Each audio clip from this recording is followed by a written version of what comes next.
Puji Tuhan. Bapak Ibu serta saudara yang dikasihi oleh Tuhan,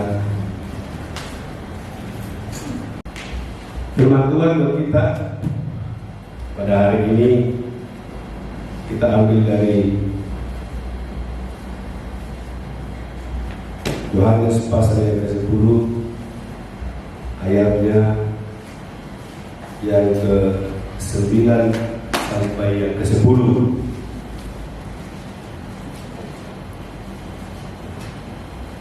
Demikian firman Tuhan. Akulah pintu, barang siapa masuk melalui aku, ia akan selamat, dan ia akan masuk dan keluar dan menemukan padang rumput. Pencuri datang hanya untuk mencuri dan membunuh dan membinasakan.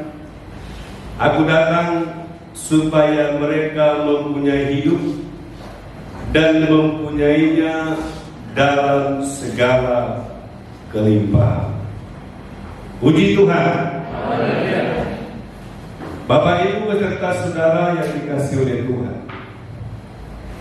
firman Tuhan berkata, aku datang supaya mereka mempunyai hidup.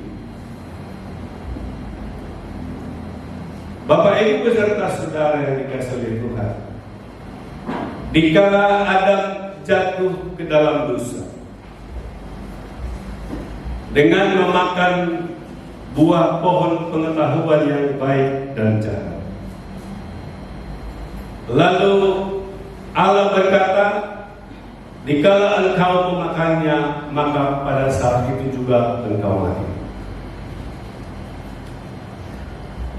Lalu Bapak Ibu serta saudara, Adam tidak mati di situ secara fisik. Anaknya ada. Ya. Siapa? Kain dan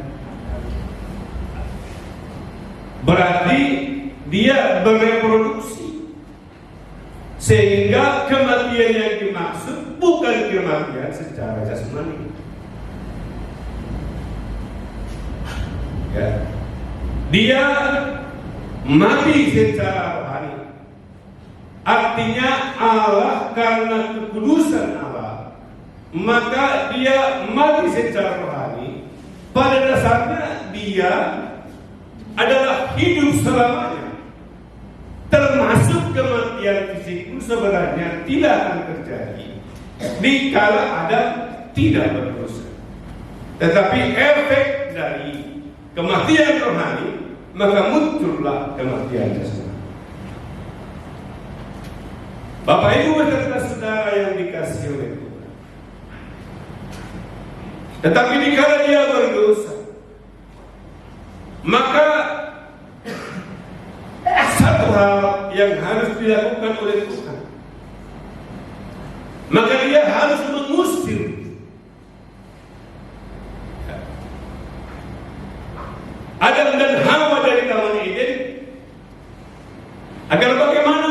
Agar dia tidak mengambil lagi, sehingga dia bisa hidup selama-lamanya di dalam dosa.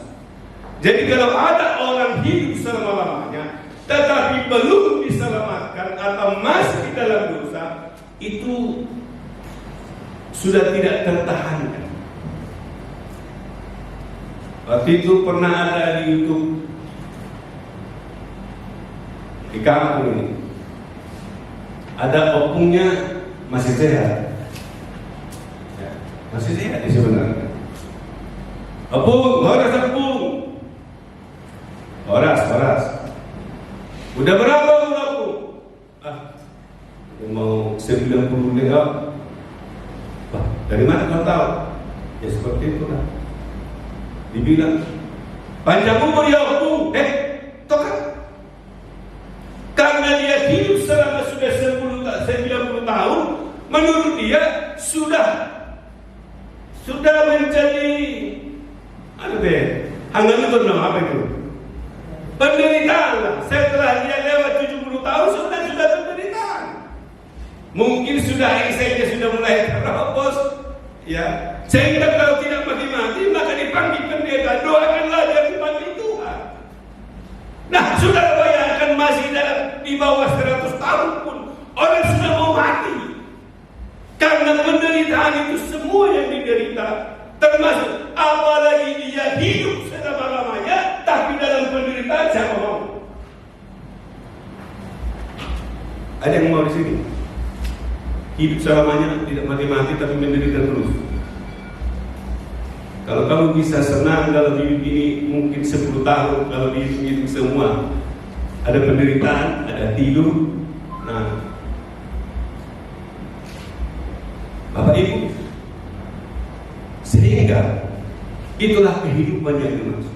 Artinya Bapak Ibu, kalau soal hidup kehidupan sehari-hari, ya, yang disebut dengan job atau hidup yang seperti ini, yang kita hidupi, baik orang yang tidak percaya, baik orang yang percaya, sama-sama memiliki hidup yang seperti itu, semua memiliki.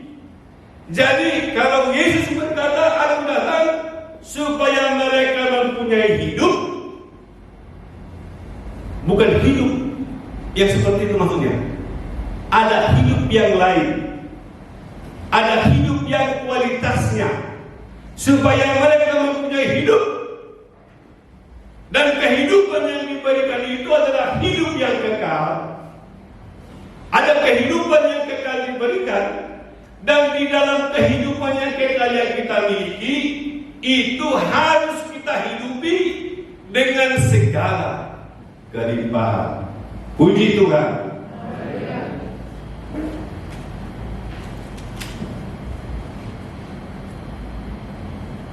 Baru dibunuh dengan itu sedaya. Haleluya.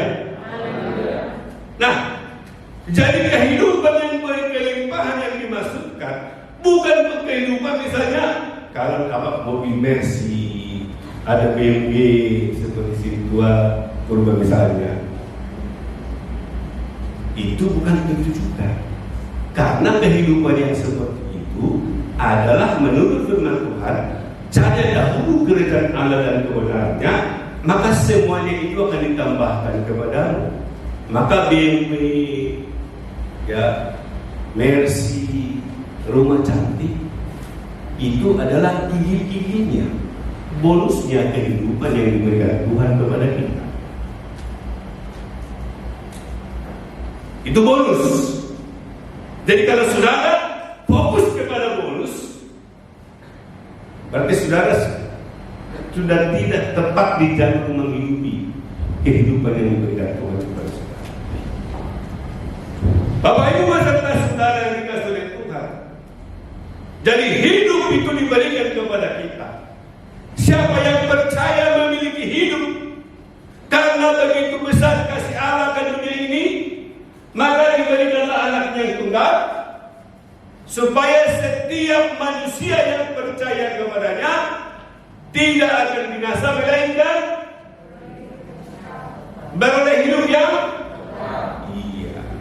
Jadi kalau saudara memiliki hidup yang kekal, maka jika saudara meninggal, kehidupan jasmani ini ada di dalamnya hidup yang kekal, tentu logikanya, logisnya harus ada tempat yang kekal.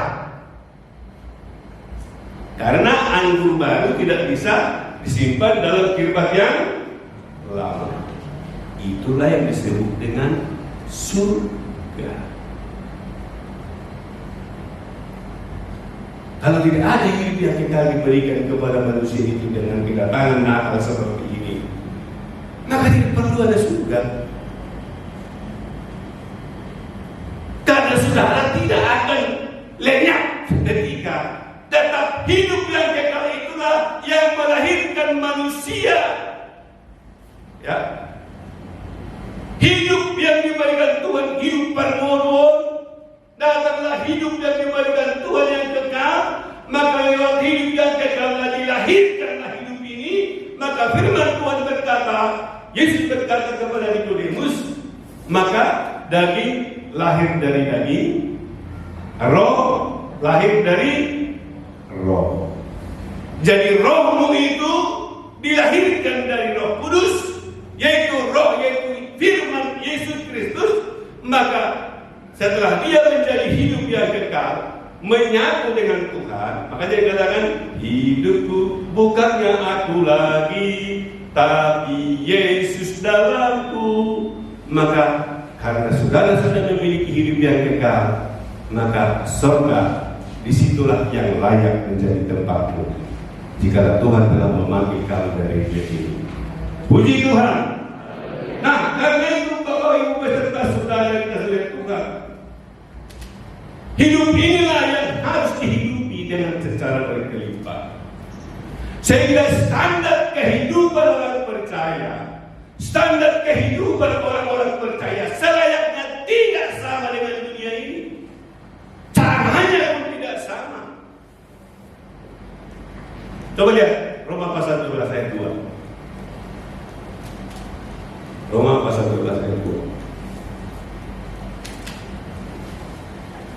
Janganlah kamu menjadi serupa dengan dunia ini, tetapi berubahlah oleh pembaharuan budimu, sehingga kamu dapat membedakan manakah kehendak Allah, apa yang baik, yang berkenan kepada Allah, dan yang sempurna.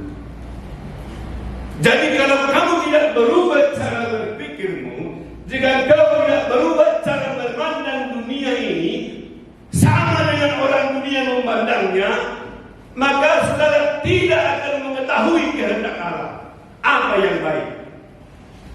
Karena yang baik belum tentu dikehendaki oleh Allah.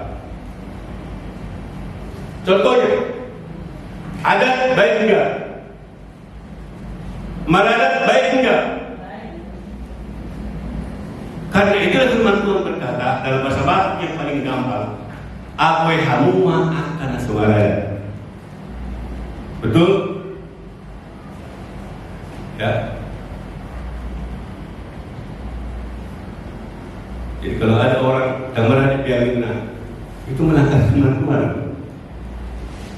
Apoilah itu, nasihati kalau nggak mau, bukan urusanmu lagi. Engkau sudah menjalankan firman Tuhan, maka manusia harus berada. Tapi adat yang baik itu belum tentu berkenan kepada Tuhan. Artinya tidak jelek, tidak jahat. Dan saya juga akan mengingatkan kepada saudara bahwa janganlah kamu serupa dengan dunia ini. Dunia ini jangan kita katakan ini semua jahat, ini semua enggak juga. Enggak juga. Kalau saudara hidup di dalamnya.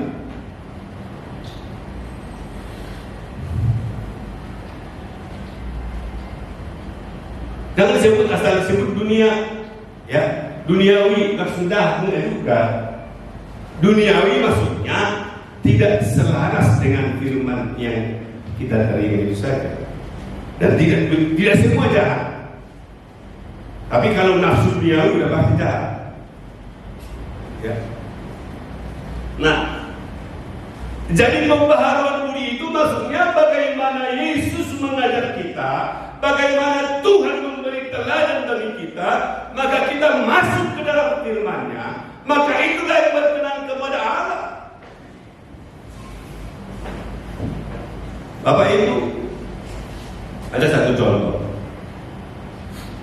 Waktu Saul berperang, lalu firman Tuhan kepada dia, tumbas semuanya, bumi hanguskan semuanya. Lalu mereka berperang, seperti firman Tuhan mereka menang. Tetapi dikala mereka melihat lembu, melihat barang-barang, orang Batak bilang sayangmu, lalu mereka bawa pulang. Karena firman itu bukan soal kata-katanya, tapi inti yang dikerjakan Roh Kudus dalam hidup kita, yang diterangkannya dalam seperti dilakukan. Tapi di situ ada Roh Kudus untuk menanamkannya di dalam hati saudara. Karena Roh Kuduslah yang memberi pertumbuhan. Ya. Tetapi Allah yang memberi pertumbuhan. Terus ayat itu terakhir. Karena itu yang penting bukanlah yang menanam atau yang, melainkan Allah yang memberi. Jadi kalau misalnya dipatik firman Tuhan ini ke dalam hatimu, bilanglah, oh haleluya Tuhan. Itu aja, selesai sudah. Dan saudara akan bertumbuh di dalam Tuhan. Disitulah saudara menjadi manusia rohani. Puji Tuhan. Bapak Ibu beserta saudara yang dikasih oleh Tuhan. Jadi cara saudara pun melayani Tuhan harus berbeda. Cara saudara pun memperlakukan orang berbeda. Karena jangankan teman, jangankan satu poros. Karena kasih hadiahmu. Jadi kalau kamu mau rohani dalam Tuhan, kamu pertama harus mengarah. Kamu harus membuat dia sesuatu yang orang kecil. Ada betul bersama ini. Asal itu kita kebetulan. Pernah nggak saudara bantu orang tidak kasih tahu siapa namanya, membantu? Nah, itu yang rohani. Belum kekurangan misalnya perlu bantu gereja, kalau ketika masalah. Toiliam, pemasuk bantu rekening Indonesia. Nah, itu rohani. Tadi abang saya ubi 10 miliar. Nah, itulah kualitas. Itulah hidup yang berlimpah-limpah itu. Itulah hidup yang tidak bisa kita raih di mana-mana. Itulah hidup yang berkelimpahan, bukan soal harta. Walaupun itu nanti akan diberikan Tuhan kepada kita. Gayanya seperti itu. Anggu di luar, bukan tanpa kemungkinan tadi. Cara nak merek, misalnya kalau mengenai tahu satu depan, biar minggu lebih 2 hari mak. Mulai dari biar kita merek, ternyata sih kan, kalau mau nawar saya semua itu, tunggu posisi. Kalau orang yang sudah berkerohanian, ya, hidup yang berkelimpahan, puji Tuhan, kita baik lebih di cingol berkat Tuhan. Nah, yang seperti itu,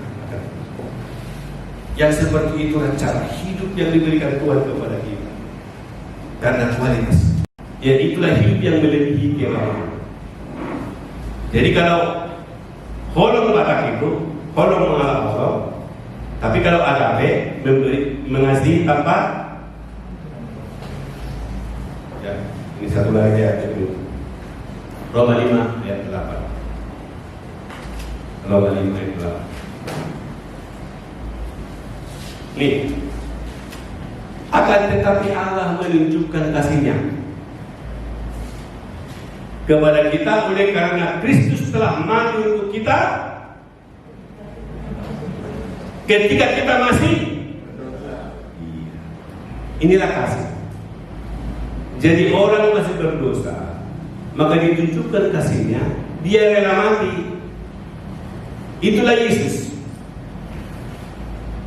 Jadi pertama-tama disebut orang Kristen karena mereka melihat ada kelompok murid-murid gayanya sama seperti Kristus.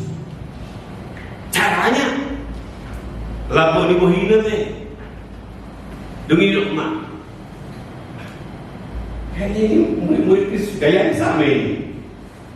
Di Antioquia pertama disebut murid-murid itu menjadi orang Kristen.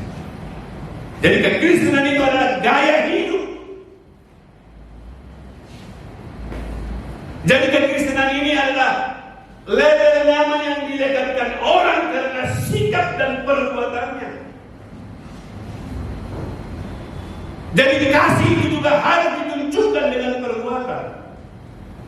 Jadi perbuatan itulah yang dilihat orang. Ada action yang dilihat orang. Dan itu pun kepada orang berdosa. Dan dosa inilah yang sangat tidak disukai oleh Tuhan. Tuhan tidak jijik dengan kotoran manusia atau kotoran apa. Tapi kalau dosa dia sangat jijik. Karena itulah dikala Yesus menjadi dosa di kayu salib, karena dia sudah menjadi dosa untuk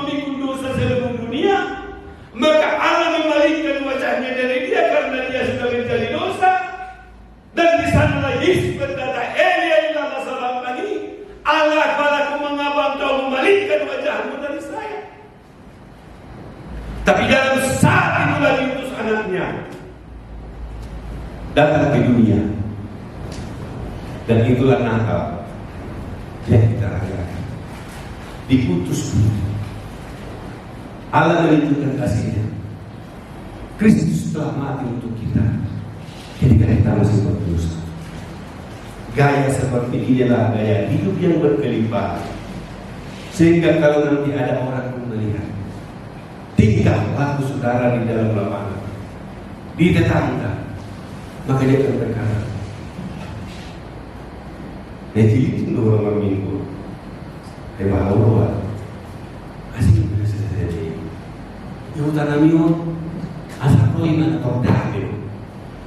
Sedikit pun kita lakukan, Tuhan berkenan dalam hidup kita. Puji Tuhan.